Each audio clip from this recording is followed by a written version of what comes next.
आ, आज का जो लेक्चर है लेक्चर 9 उसमें यूनिट 1 के अभी पिछले लेक्चर में हमने जो पार्ट किया था उसमें ये देखा था कि जो त्वरण है एक्सेलरेशन कुल एस फ्रेम में वो एस डैश फ्रेम में से किस तरह का रिलेटेड होता है। तो उसके लिए हमने फाइंड आउट किया था कि ये जो एक्सेलरेशन त्वरण है S dash A dash value S dash frame में, तो वो गिवन होता है कि A minus 2 omega cross V cross minus omega cross R. ये टर्म लेक्चर 8 में थी। तो इसमें जो दो टर्म्स थी उनको हमने कहा था कि ये दोनों छद्म बल हैं।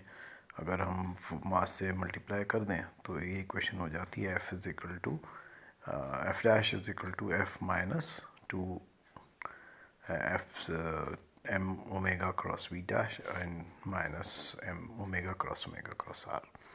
तो इसमें जो दो टर्म्स थी उसमें बीच वाली जो टर्म है उसको हमने कॉरियोलिस बल कहा था, 2 ओमेगा क्रॉस वी वाली टर्म, और ओमेगा क्रॉस आर जो है वो अभी अपकेंद्रीय बल सेंट्रीफ्यूगल फोर्स होता है जो बाहर की ओर लगता है क्योंकि नेगेटिव साइन है। तो ऑपोजिट होगा ये किसके विपरीत होगा, जो ए का मान है। तो इसमें जो पहला पार्ट है वो ये है कि हम उस कोरियोलिस का वाला बाद में अफेक्ट करेंगे, लेकिन पहले जो पार्ट है वो है टर्म ओमेगा क्रॉस आर वाली माइनस साइन के साथ, जिसको हमने अपकेंद्रीय। तो इसका पृथ्वी के घूर्णन के द्वारा अगर उस पर इस बल का क्या प्रभाव होता है उसको हम आज इस सभी लेक्चर में देखेंगे। तो ये जो फिगर है इसको आप ध्यान से देखें। इसके अंदर हम तीनों एक्सिस को ड्रॉ करेंगे, एक्स वाई और जेड। और जेड की जो ये जो डायग्राम बनाया है वो इस तरह है कि जो ओमेगा है घूर्णन गति वो किसी अक्ष के अराउंड होती है। तो इसमें हमने जेड अक्ष के अराउंड उसकी वैल्यू को लेंगे तो, और इसको ड्रॉ करें तो ये हमारे एंटी क्लॉकवाइज दक्षिणावर्ती रहेगा। अब इसकी डायग्राम में अगर देखें तो जो वो पॉइंट है ओरिजिन जो पृथ्वी का है, वहाँ से किसी भी एक सरफेस पे अगर पॉइंट ले लें पृथ्वी की सतह पर, तो वहाँ से उसका अगर आर सदिश वेक्टर है तो उसके लिए वो जो एंगल बनेगा भूमध्य रेखा से, जिसको हमने वेस्ट और डब्ल्यू ई से मार्क कर रखा है, और एन एस जो है वो नॉर्थ और साउथ है। तो ये एक पॉइंट की जो लाइन होगी जो सदिश वेक्टर की, वो एक एंगल बनाएगी लैम्डा, जिसको हम आम भाषा में अक्षांश बोलते हैं, लैटिट्यूड। और इस पी पॉइंट से जो सरफेस होगी उसमें एक आप सर्किल ड्रॉ कर सकते हैं उस जेड एक्स के अराउंड। तो यहाँ पे अगर आप ओमेगा लेंगे तो ओमेगा क्रॉस आर जो है वो आपको नीचे साउथ की तरफ पॉइंट करता हुआ होगा, और अगर आप फिर ओमेगा क्रॉस आर देंगे तो वो अंदर की तो तरफ जाएगा। तो इसलिए माइनस जो ओमेगा क्रॉस आर है वो बाहर की तरफ उसकी दिशा होगी, जैसा कि दर्शाया गया है। हम ये मानते हैं कि अर्थ जो है वो एक समान रूप से घूर्णन करती है, यूनिफॉर्म रोटेशन होता है, और इसका जो एक्सिस है वो उसकी हम जेड दिशा मान लेते हैं, और ये दक्षिणावर्ती होता है।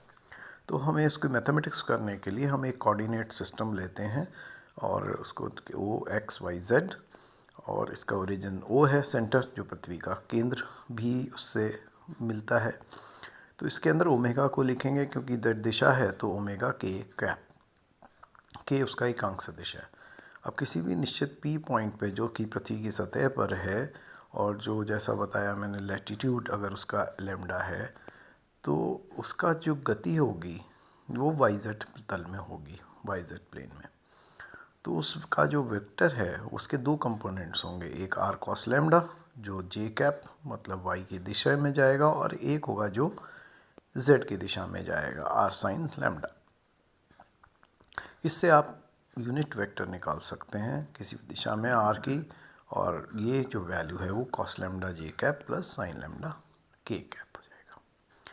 अब इसको बल का मान पी पॉइंट पे निकालना है, तो दो बल हरदम रहेंगे। एक तो बल वो है जो कि पृथ्वी के गुरुत्वाकर्षण के कारण इसमें लग रहा है। तो पृथ्वी पर ए का मान जो है वो जी हो जाता है। तो F1 जो है वो हमारा यहाँ mg होगा ma के जगह। तो ये mg क्योंकि r की जो दिशा है वो r की तरफ है g की, तो mg r कैप करेंगे। अब r कैप जो है वो cos lambda j cap plus sin lambda k cap है। और इससे जो है वो minus mg cos lambda j cap plus sin lambda k cap हो जाएगा। अब केंद्रीय बल इसको अगर हम कैलकुलेट करें तो ओमेगा क्रॉस आर की टर्म है विद माइनस साइन के साथ।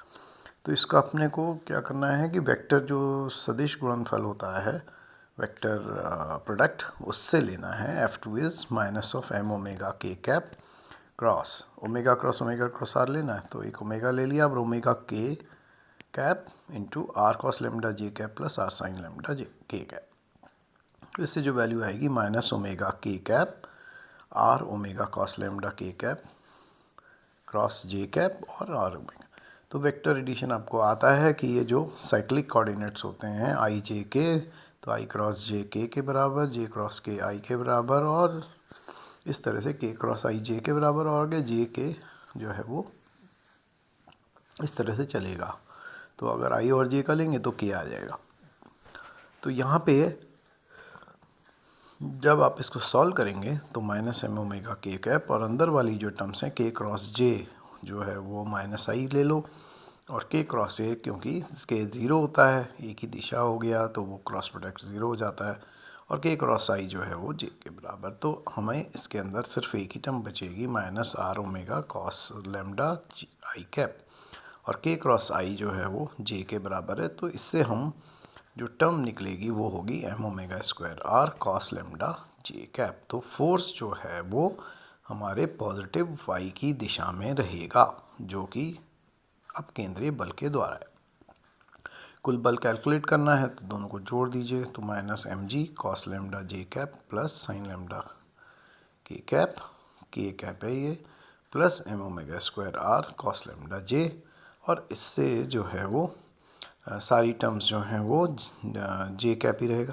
तो सारी टर्म्स जे कैप की हैं, तो इससे हमें नेट वैल्यू पता लग गई एफ डैश की, जो कि minus M G cos lambda plus M omega square R cos lambda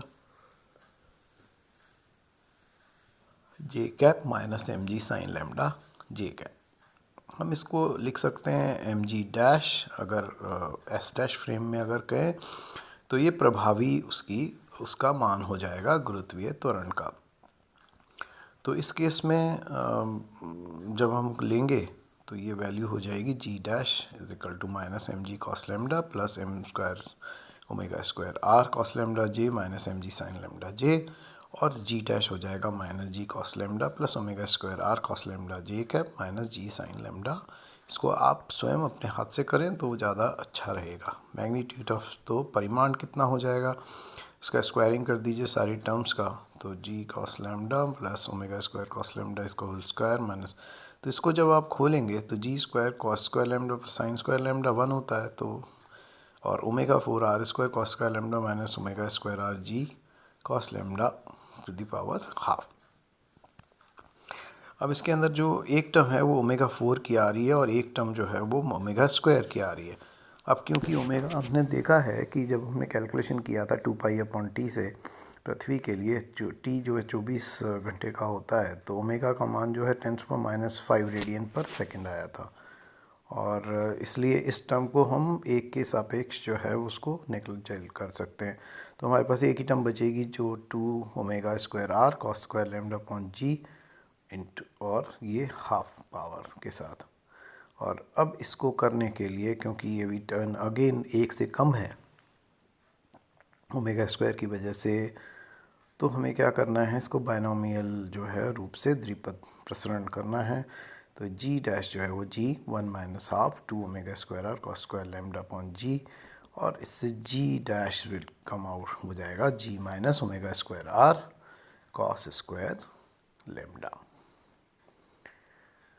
तो अब ये जो मान है ये हमारे केंद्रीय के लिए मतलब ये हुआ कि यदि किसी जगह का लैटिट्यूड जो है वो लैम्डा है तो जी का मान भी उसके हिसाब से अलग अलग प्लेसेस पे शिफ्ट होता जाएगा।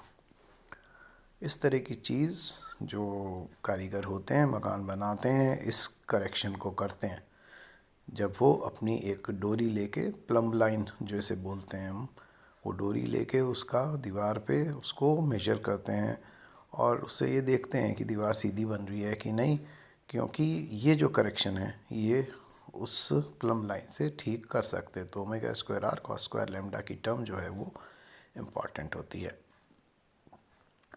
अब इस इक्वेशन को अगर ध्यान से देखेंगे तो अगर पोल्स ले लें तो लैम्डा का मान 90 डिग्री होता है पोल्स पे, जो ध्रुव होते हैं,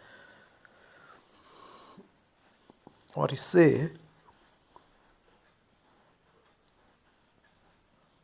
जो कॉस लैम्डा वाली टर्म है वो कॉस का लैम्डा 0 हो जाएगी। तो जी डैश जो है वो जी के बराबर। इसका मतलब अधिकतम मान किसी भी बॉडी के लिए अगर उसको ध्रुव पर ले जाएं, जैसे मान लीजिए आपके टाइम पीरियड डी कैलकुलेट करना है किसी पेंडुलम का, तो उसको अगर ध्रुव पे ले जाएंगे तो 2π√L/g होता है। तो आपने देखा अगर जी डैश जी के बराबर है और जी अधिकतम वैल्यू है उसकी, तो इसका मतलब टाइम पीरियड उसका कम रहेगा।